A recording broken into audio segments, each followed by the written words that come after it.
So it's another year and it's another load of criticism for Harry Maguire.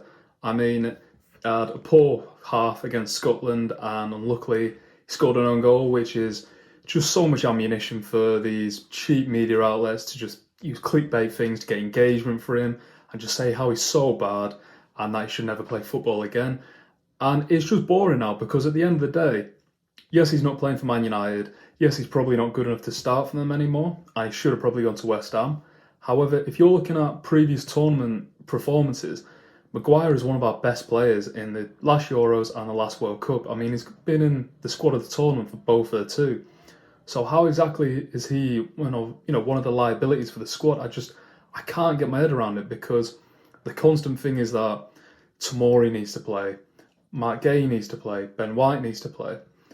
And while those players do have a lot of credibility, and I think at least one or two of them will be starting for England in the future, one, all of them are fairly young, and two, Maguire has proved himself to be one of England's best players in a big tournament. I don't care about the friendlies that we play or the qualifiers on Nations League, which are essentially friendlies to me because England are always going to go through. I don't think it's a case that I don't know why people get so obsessed about these games because the players don't want them and the fans don't want them. So why is it such an important game?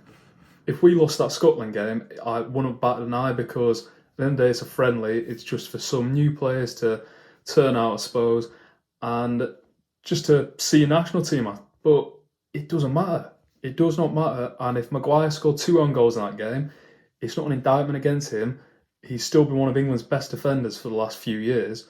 So why is it such a big deal now and why is he going to cost us the potential Euros? I think unfortunately Gareth Southgate's digging himself a bit of a grave at the moment with the constant contradiction that he's saying, Phil Foden is not should not play in the middle basically. And he said ask Pep Guardiola, which was a bit condescending if you want to be honest. But you're going to play James Maddison on the right and also you're saying your players have to play for the club, yet you're bringing Calvin Phillips. So I think he's causing a lot of frustration with the words that he's saying.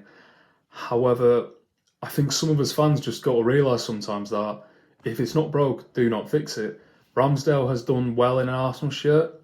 I mean, if you look at the back end of last season at the moment, I think a lot of Arsenal fans and neutrals are saying he's rubbish at the moment, which it just shows how much fans flip-flop.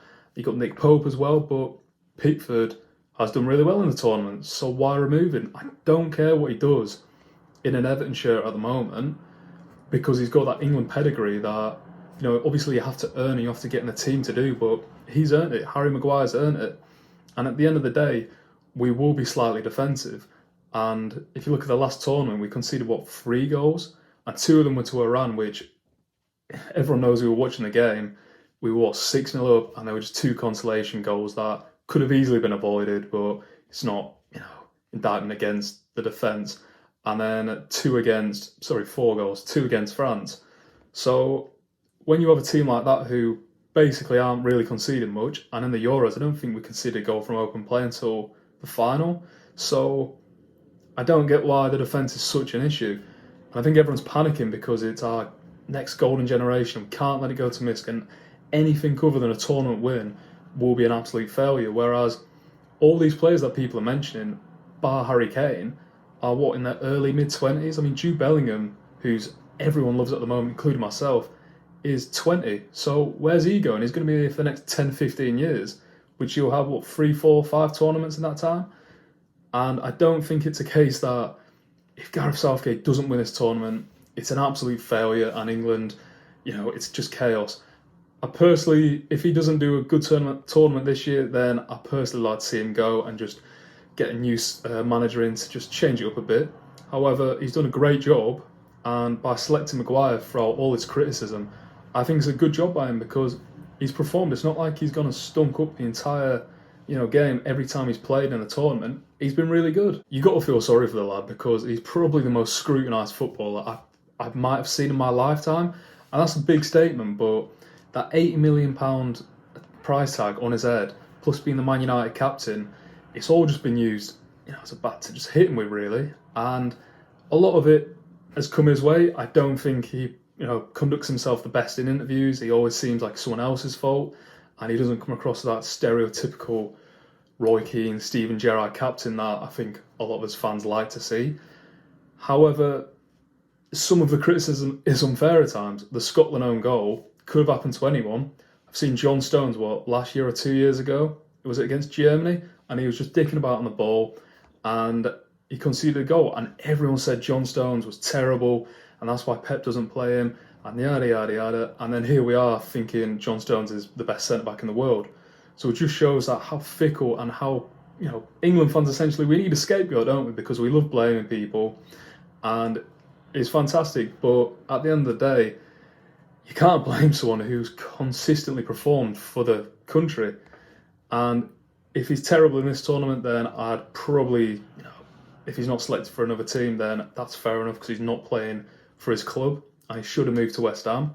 However, if he performs well in this Euros again, then where does it stop with the criticism of his international form? Because domestically, he's average, let's say. He doesn't even get into the Man United squad, even with some injuries at the moment. And I think that's warranted. However, they're two separate things to a point. Obviously, you need him playing to get his match fitness into the form for the Euros. However, he's played well for us, so why change it? I think there's just short-term memory of football fans is just a bit bewildering and just a bit boring at times, because if you look at a certain young Man City player named Phil Foden, he didn't have a good World Cup. Yet at the moment, he is the talk of the town. Why is Phil Foden not starting? But it was the same last tournament, and I think he got subbed off in the first game because he just was not performing well. And at the end of the day, I think he's a fantastic world-class footballer, but there's always going to be, criticisms of the team and who gets selected. And unfortunately, Maguire and a few more are just going to be those consistent. During the tournament, it's fine, he's playing well, but after it, when we lose, then it's all his fault. And I just don't think that's fair, and I just think it's pretty lazy to accuse these players of that. But if you like this video, let me know. Let me know if you think Maguire should start. Ben White, Tomori, Mark Gay, all have, reasons why they could start. I think probably Tomori and Mark Gay shouldn't. I think Ben White, Tomori has played for AC Milan in semi-finals, so maybe him as well. But I think Ben White has just proved it for Arsenal a bit more. Mark Gay, fantastic, but at a below mid-table team, I think you just keep on progressing, and I think he can start for England one day. I love him. I think he's a great centre-back. But let me know what you think of Maguire. I'm sure a lot of people hate him. I'm sure a lot of people don't mind him, like myself. I don't love him. I don't think he's great, but I think he's good enough for England. And I think he should be starting if he just gets some game time, which hopefully he does this season for Man United. But yeah, if you like this video, if you could subscribe, that'd be great. And yeah, see you next time.